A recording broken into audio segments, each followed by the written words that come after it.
Hi friends, मी आरोही. तर आज आपण मराठी बालभारती इयत्ता दुसरी पान क्रमांक 12 आणि 13 पाहणार आहोत.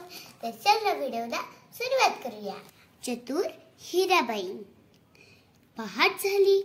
माणिक झोपेतून उठला. बाहेर पाहिले. 2 बैलांपैकी एकच बैल दिसला.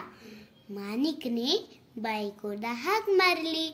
दोघांनी सगळीकडे बैलांचा शोध घेतला, पण बैल सापडला नाही. दुसरा बैल चोरीला गेला होता. माणिक व माणिकची बायको हिराबाई बैल बाजारात गेले. अचानक हिराबाई ओरडली, "अहो, हा पहा आपला बैल.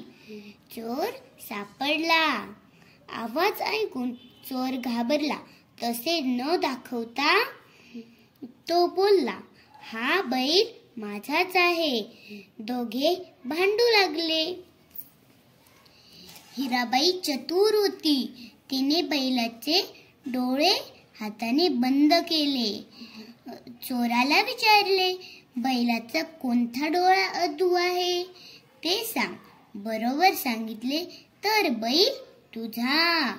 चोराने अगोदर उजवा मग डावा असे सांगितले. हिराबाईने हात बाजूला केला. बैलाचा कोणताही डोळा अधू नाही असे दिसले.